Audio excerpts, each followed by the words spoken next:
नमस्कार, आपण पाहत आहात सिटी न्यूज। अमरावतीच्या जेवणनगर परिसरात काल रात्री गुंडांनी जो नंगानाच घातला त्यामागे एक धक्कादायक सत्य समोर आले आहे। ही केवळ एक तोडफोड नव्हती, तर हा बदला होता। कुख्यात आरोपी यश कडूला अटक केल्याचा राग मनात धरून त्यांच्या समर्थकांनी तक्रार करणाऱ्या तरुणांच्याच घरांनाच लक्ष्य केले। पोलिसात तक्रार करण्याचे धाडस करणाऱ्यांना गुंडांनी वेठीस धरले, तर दुसरीकडे पोलीस प्रशासन मात्र रात्री उशिरापर्यंत झोपेत असल्याचे दिसून आले। रस्त्यावर पडलेला हा काचांचा खच आणि मोडक्या तोडक्या गाड्या हे दृश्य आहे अमरावतीच्या शांत समजल्या जाणाऱ्या जेवणनगरचे, जिथे सोमवारी रात्री 11च्या सुमारास अनेक लोकांच्या टोळक्याने अक्षरशः धुमाकूळ घातलाय। या घटनेची सुरुवात झाली ती काल दुपारपासून।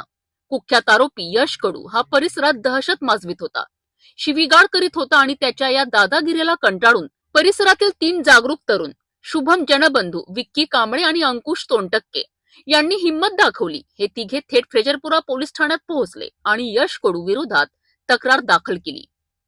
पोलिसांनी तक्रारीची दखल घेत यश कडूला ताब्यात घेतले, मात्र आपल्या नेत्याला अटक झाल्याचे समजताच त्याचे समर्थक पिसाळलेत। रात्री 11 वाजता अनेक लोकांचा जमाव हातात लाठ्या, काठ्या आणि दगड घेऊन जेवणनगरात घुसलेत। या जमावाचा उद्देश स्पष्ट होता, तक्रार करणाऱ्यांना धडा शिकवणे। या गुंडांनी खास करून शुभम, विक्की आणि अंकुश यांच्या घरांना लक्ष्य केलेत। घराबाहेर उभ्या असलेल्या गाड्या फोडल्यात आणि परिसरात दहशत निर्माण केली। या हल्ल्यात सुमारे 20 दुचाकी, 2 चारचाकी वाहनांचे मोठे नुकसान झाले आहेत। धक्कादायक बाब म्हणजे एवढी मोठी घटना घडत असताना पोलीस यंत्रणा मात्र सुस्त होती।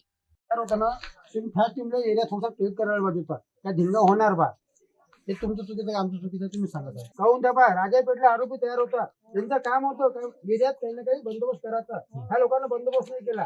साहेबाची ड्युटी लागली तुम्हाला नाही सर, तुमचं बरोबर, तुम्ही तुमचं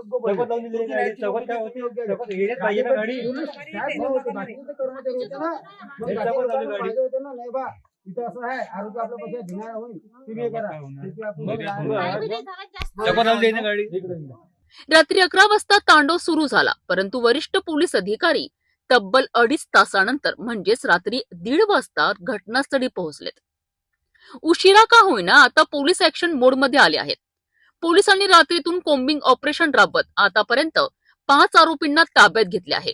इतर फरार आरोपींचा शोध सीसीटीव्ही फुटेजच्या आधारे सुरू आहे। मात्र तक्रार करणाऱ्यांच्याच घरावर हल्ला झाल्याने सर्वसामान्य नागरिक गुंडांविरुद्ध आवाज उठवणार का, हा प्रश्न अनुत्तरित आहे।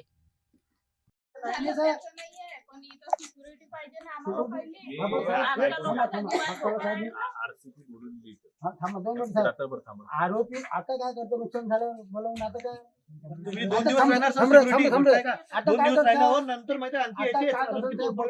आता बोलवून जीव गेल्याच्या बाद बोलवून काही कामाची गोष्ट नाही।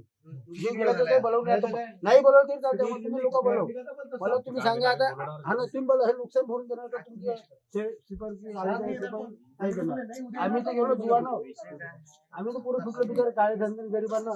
एक तर मोठं मुश्किल गाडी होत नाही गरिबाची, इकडून तिकडून घेतली कशी बी नुकसान। आरोपी अटक होताना आरोपी तुमच्या तुमचं पहिलं कोणी तुमच्या पहिले असेल ना, हे तुम्हाला कळायला पाहिजे तुम्हाला असं गुन्हा झाला जेवण ना, तुम्ही लक्ष देत जा। तुम्ही तर तुमच्या साहेबांचं तुम्हाला सांगण्याचं काम होतं। आता कुठनागे साहेबांचे आमच्या जवळ ते रिश्तेदार आहे माझे, हा हे आदिवासी आमचे रिश्तेदार एकदम जवळचे। आता मी कसा विषय